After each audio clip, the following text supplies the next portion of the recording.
Welcome back to another one, guys. This time it's 55 Chevy time.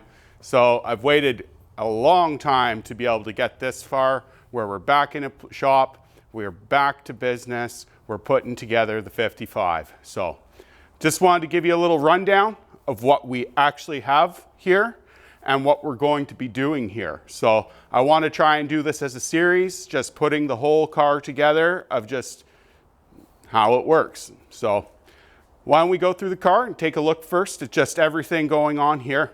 First things first, we're going to see a 327. This motor rated at about 435 horsepower and about 455 pounds of torque. This motor has been broken in.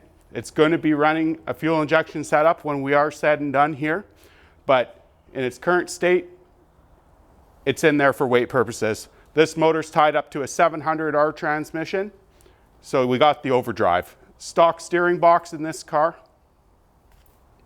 Right on. So, a little bit about the drive, to keep on the drivetrain right now, where we're at. So, what we've got here is a 9-inch in the rear. This 9-inch is being built. It's got 31 spline axles in it. It's got a Detroit locker in the back of it now with 370 gears. And it's just got some extra fabrication work to make it stronger. That's tied in with tubular control, or a 4-link setup tubular on the back of this car, TCI, all the way for the suspension components on it. Wow, that was a bit. So fuel cell as well has been upgraded on this car. Going to take some video of that underneath just to try and show it a bit better, but we do have 29-gallon capacity now, which is definitely a little bit more than its stock 8. It's okay. So all that, and we're still going to keep with the 15-inch tire in the end on this car. And yeah, so a little bit to get into here now, just of where we're at for the overall shape of the car, of what's going on. So all the metal on this car has been replaced now, except for the doors, roof, and firewall. So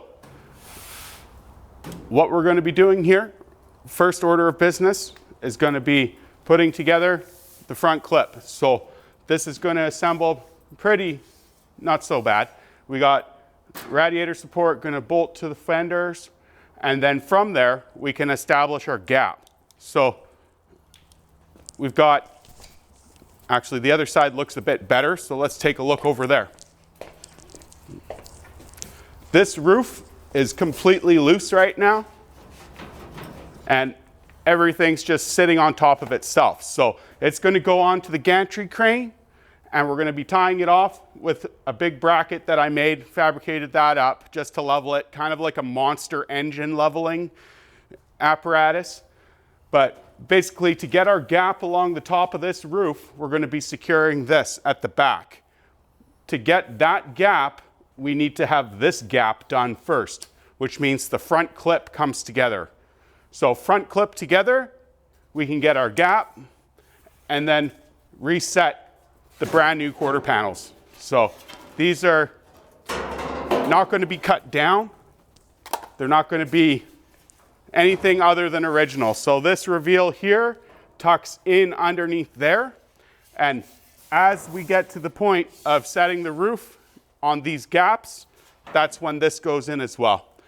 The only parts that we weren't able to acquire for this is the inside edge of this quarter panel actually has a plating behind it which strengthens up the whole striker side of the door and the locking mechanism on it as well too, the latch.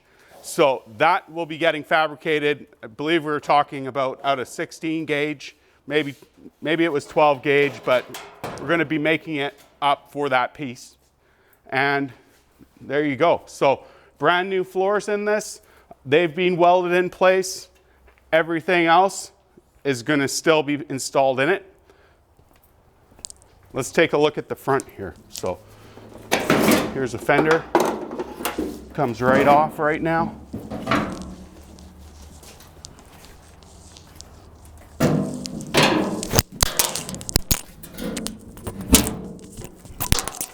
So again, you see the TCI,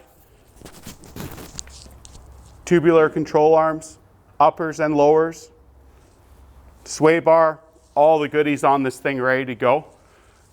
Fortunately, when I put this together, this was just long before ever thinking of filming and, you know, that whole thing. So we don't have anything of the chassis going together on this car, but now that I'm doing this and having fun with the whole making videos thing for YouTube, why not film the rest, right? So follow along, subscribe, and we're going to be trying to get this one together reasonably quick. So, you know, we're putting it on a schedule and it'll be all progress. So one thing I didn't mention, guys, was just that we will be putting in air conditioning for this car. It's also going to be getting upgraded to electric wipers, a newer style that's not the old cable drive style. And so there will be some few modern touches to it. In the end, this car is going to be going black with a little bit of pearl and a little bit of flake going on. But as of now, we'll just say black. I'm going to try and dig up a picture of what this thing looked like before, which wasn't too bad, but this is how it goes. One body mount has some rot started, and you can get this deep into it, and it just keeps going. So the client really wanted to just do this to be a rust-free car, so here we are. So again, thanks for checking it out, and more to come. So right on.